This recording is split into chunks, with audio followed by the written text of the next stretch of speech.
Hey, good morning. Yes, it is. It is Sunday, June 16th. I want to wish a heartfelt happy Father's Day to all your new fathers out there, fathers, grandfathers, and even great grandfathers, and probably a few of you that are great great grandfathers. It's our day to celebrate, right? But most guys, we don't celebrate. What are we doing today? Well, yesterday I knocked a bunch of hay down and told Claude if he wanted to do something with the girls for Father's Day, go ahead. I'm going to take and mow more hay down today and change some knives out on the mower. A little bit less, a little bit of that. Nothing special going on here. But anyhow, stay tuned. We'll be right back.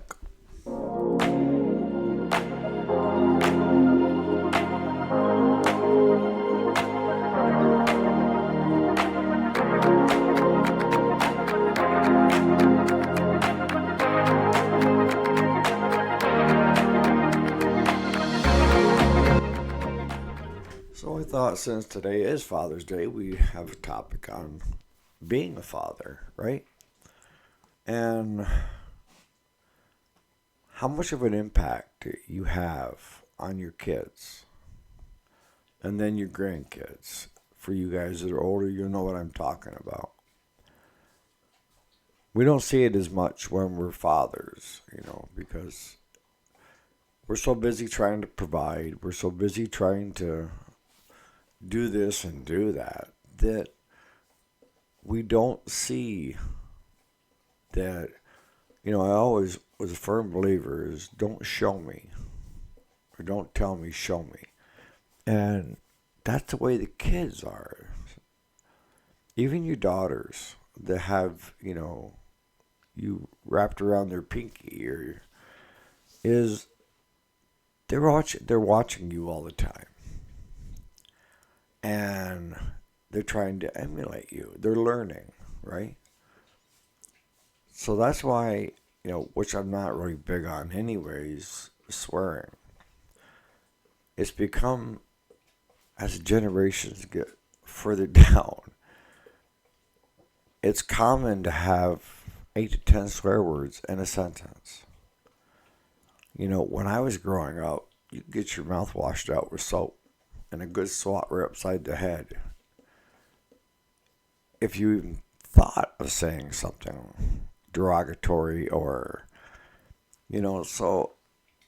And my grandfather always told me as I got a little older, he said that it's better to have them think you're stupid than to open your mouth and swear and know you're stupid.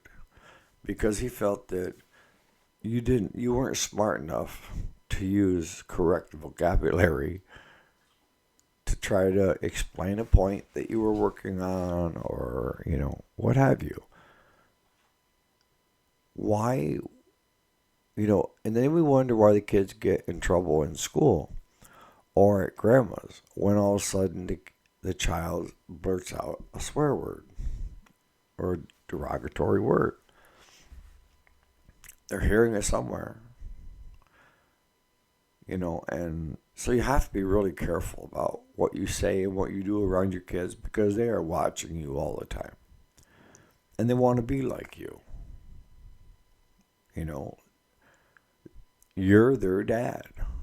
And now with me, I'm grandpa. And probably won't be too much longer. I'll be great grandpa. But for now, I'll take grandpa.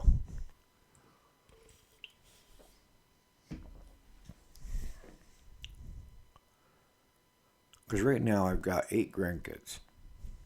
And the spectrum is long. I've got one that is 21, and right down to the youngest, it's 2.5 going on 3. So there's quite a span there, right? But when I was in my just turning 40 was when I became a grandfather, and the first one's always the hardest to become a grandfather because then you got to admit you're getting old, right? Father time is catching up with you. And after the first one, I said, you know what, kids, bring it on. And they've done pretty well for themselves. And what it does is it costs you more money because you're sending money for birthdays, Christmas, and the more grandkids you have, the more you got to spend, right? No, what is being a father? Is the topic. Being a father is being involved. You know, I grew up with a father that, would make promises. I call them promises of taking me fishing here or there or doing this or doing that. And then something always come up. And one of the things that I decided early on with my kids was I'm not going to promise squat unless I can deliver. I have been known to say, let's see what it looks like as we get closer to that. But as of right now, I don't see why not, but no promise. All right? And that way, you're not setting your child up for, a letdown. And the child's going to have to, have letdowns. That's fine. That's how we grow. But if you're constantly letting down your children on things that they want to do with you, pretty quick, they're going to lose all faith in you and your word and just plan other stuff. So when you do decide to go ahead and do it, they're busy doing other stuff because you never come through before. So why should you come through now, right? And then you say, well, screw them, right? No, screw you.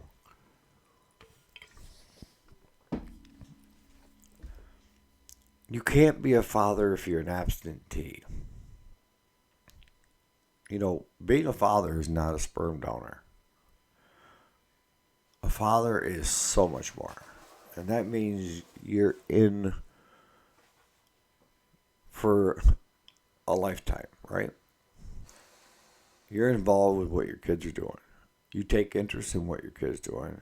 You encourage your kids. You encourage your kids to take chances and show them that failure is not a bad thing. It's just do your best. That's all I ever told my kids when it came to schoolwork, to, just do your best. If you're not willing to do your best, why do it? And that's been something that I've articulated throughout my life is if I'm going to do something, I'm going to do it to the best of my ability. And the best of my ability today may not be as good as for 10 days from now because I'm adapting, I'm learning. And you're going to make mishaps.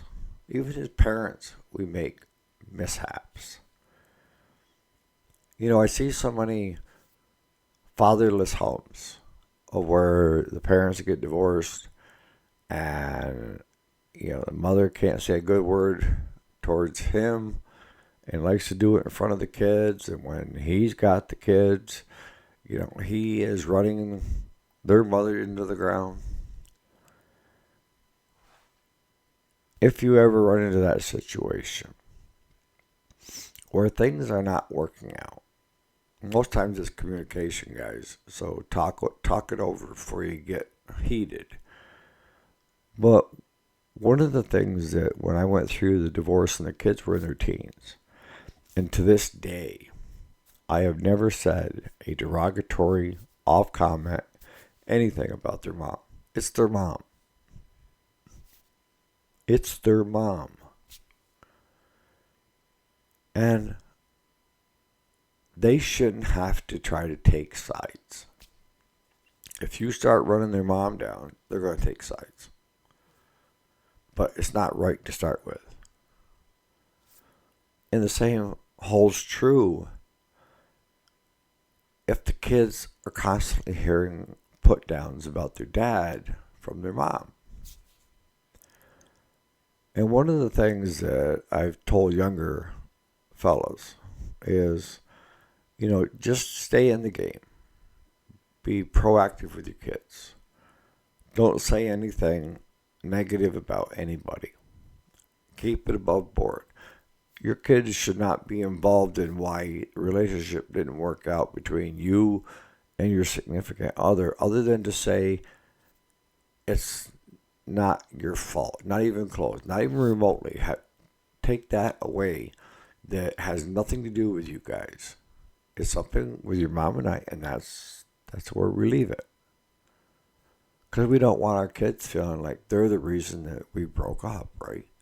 So you need to go that far. But that's as far as you go and you stop it. Now, I know some fathers that bitch and complain because they have to pay child support. Why not? Why shouldn't you? See, I've always felt that you shouldn't be court mandated to pay child support. They are your children. You brought them onto this earth. And I can guarantee you, if you were living in the home with your income, it'd be a heck of a lot more going out than what stipend you're paying to take care of your kids.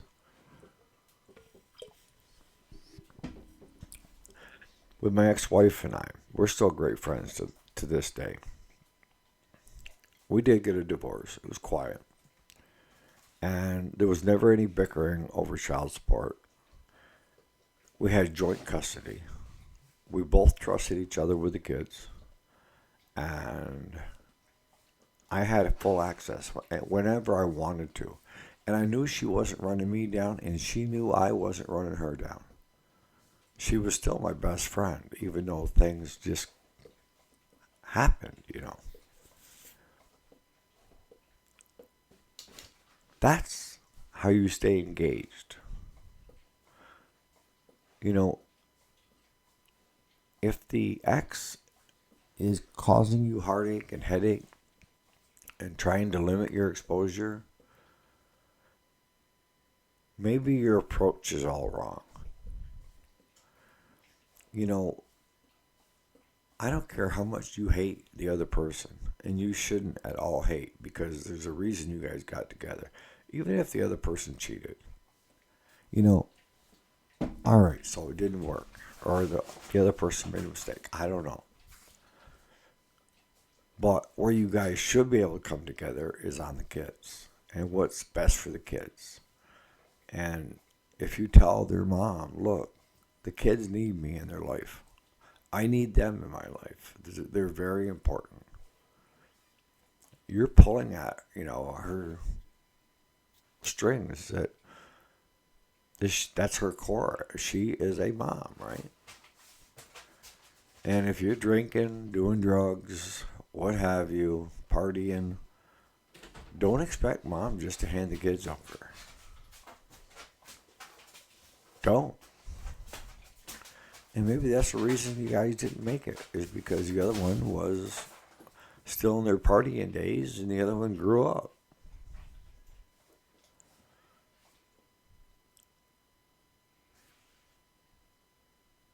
But, you have to be in the game. You have to be careful of what you do or say, because the kids are watching. You don't want to overpromise, underdeliver, right? Don't promise your kid something just to pacify them and then forget all about it. That's the worst thing you can do. That is total letdown on kids. If you say you're going to do it, do it. Do it. Well, I screwed up weekends. I'm going to go with my buddies on a bike ride. What? When is your buddies' bike riding more important than your kids? When is anything more important than your kids? You can't check out of the game. You have to fight, and you have to fight the right way. And that is not to catch mom off guard or on the defensive. You got to get your priorities in where they belong. Now, this isn't going to be a long video, and it's not going to be a tongue lashing. It's just reality. It's stuff that I've learned and the mistakes that I've made being a dad and a grandpa. Cherish those moments because before too long, your kids are going to be grown up. And you can't you can't do it over. And for you guys that have got, you know, where you've been divorced and maybe she's got 3 kids and you've got 2 kids, it's not just about the relationship you have with the new girlfriend. It's the relationship the whole family has. There's got to be a bonding. If there's no bonding and your kids don't feel welcome in her home or her kids don't feel welcome in your home, those are the things you need to discuss. And you may want to get the kids together and just let them hang out for a while, and see if they have things that they have in common and let them work it out. So just be a father. If your Father's Day is about being a father, being in the big picture of being a father and a grandfather and a great-grandfather. Now, we already know what we don't want to be. And that's absentee, uninterested. I see so many kids that get into trouble, and it's because their dads are not in their lives. They're not there showing them what a man should be. And if they're not getting that from their dad, they aren't going to get, and this is no slight on mom, but mom cannot be mom and dad. Mom has to be mom, okay? Mom is the one they run to when they get a boo-boo and they need a good cry and stuff like that. And dad's the one that you come to when you're problem solving and you got things on your plate that you're trying to figure out and you're looking for guidance. And also discipline. You have to have discipline in the household. And when I say discipline, you just got to have rules and regulations, and it has to be well defined and understood. You just can't make rules as you go. You should have it set in cement. Curfews to, if you do X, Y, and Z, this will be your punishment, But if you do X, Y, and Z in this area, this could be your payday. So on that note, happy Father's Day to all of you, your grandfathers and great-grandfathers. And we'll see you here bright and early Monday morning. Thanks so much for watching.